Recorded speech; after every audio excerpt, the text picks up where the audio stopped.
कृष्णा कृष्णा कृष्णा कृष्णा हरे हरे हरे हरे।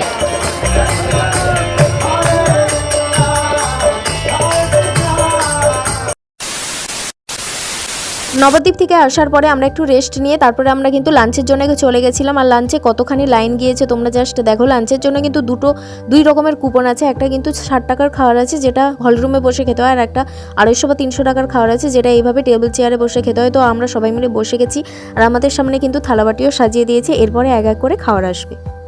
हरे कृष्णा हरे कृष्णा हरे कृष्णा हरे कृष्णा कृष्णा कृष्णा कृष्णा कृष्णा हरे हरे हरे हरे हरे राम हरे राम हरे राम हरे राम राम राम राम राम हरे हरे हरे हरे। श्री जगन्नाथ बलदेव सुभद्रा माता की की जय विष्णुदेव भगवान की जय श्री प्रभुपाद की वैभव धाम की समस्त भक्तवृंदों की निताय गौर प्रेमानंदी। हरे हरे बोलो।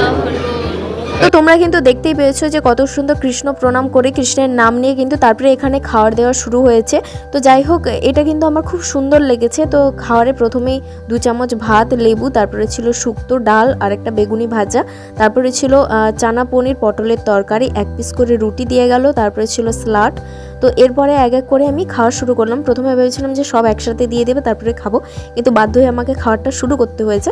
তো এরপরে ছিল পাঁপড়, পায়েস আর ছিল মিষ্টি। দুপুরে লাঞ্চ করার পরে আমরা একটু রেস্ট নিয়ে তারপরে বিকেলবেলা মন্দিরের চারপাশটা ঘুরে দেখার জন্য আমরা কিন্তু বেরিয়ে পড়েছিলাম। মায়াপুরে যে নতুন মন্দিরটা তৈরি হচ্ছে সেটা দেখে আমার একটাই জিনিস মনে হলো যে মন্দিরের আকার এবং মন্দিরের চারপাশের যে আকার এতটা বড়, পৃথিবীর মধ্যে আর কোথাও কোনো মন্দির এতটা বড় বা মন্দিরের চারপাশ এতটা বড় কোথাও নেই।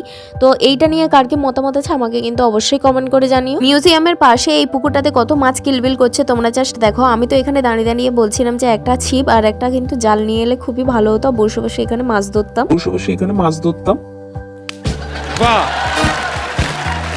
এই দেখো মন্দিরের কাজ কিন্তু এখনো চলছে আর আমার মনে হয় মন্দির কমপ্লিট হতে 5 থেকে 6 বছর এখনো লেগে যাবে। শুধু একটাই আফসোস রয়ে গেল, আমরা কিন্তু গোশালাটা ঘুরে দেখতে পারলাম না, কারণ গোশালা আমরা খুঁজেই পাইনি, অনেক খুঁজছিলাম আর এইদিকে কিন্তু সন্ধ্যা আরতির টাইম হয়ে যাচ্ছিল।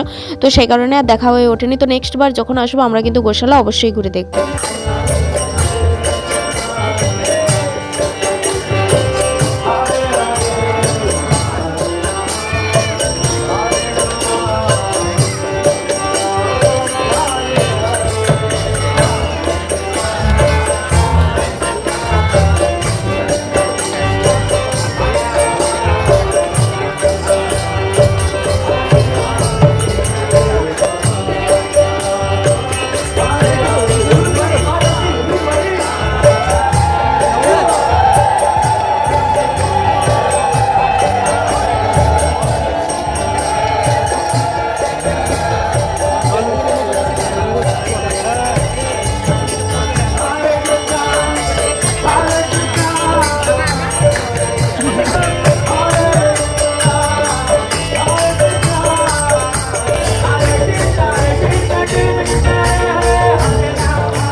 হরিনামটা শুনে তোমাদের নাচতে মনে হচ্ছে তাই না? আমাদেরও নাচতে মনে হয়েছিল, কিন্তু একা পড়ে যাওয়ার কারণে সেই কারণে আর নাচা হয়ে ওঠেনি। সব থেকে গুরুত্বপূর্ণ মন্দিরের এই নিয়মাবলীগুলো তোমরা ভালো করে দেখো নাও। আমরা এগুলো একদমই জানতাম না, সেই কারণে কিন্তু বড় মন্দিরের ভেতরে আমরা ঢুকতেও পারিনি। সন্ধ্যা আরতি দেখার জন্য কত বড় লাইন চলে গেছে তোমরা জাস্ট দেখো। বাইরে কিন্তু মোবাইল ফোন আর জুতো রেখে তবে কিন্তু মন্দিরের ভেতরে ঢুকতে হয়েছিল।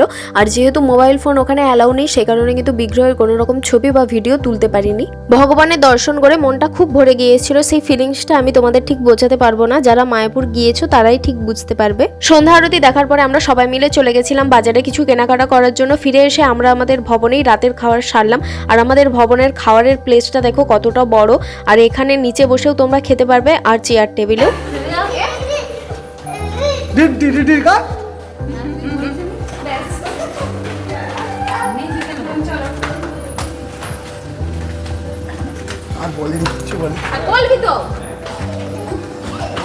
স্বরূপদার ছেলে কতটা আনন্দ করছে তোমরা সেটা দেখতেই পাচ্ছ। এরপরে রাত্রি 1টার সময় আমরা বাসের কাছে চলে গেছিলাম, আমরা বাড়ির পথে রওনা দেব। তো মায়াপুর ভিডিওটা এখানেই শেষ করলাম, দেখা হচ্ছে নেক্সট কোনো ভিডিওতে। এখনের জন্য টাটা, হরে কৃষ্ণ, রাধে রাধে।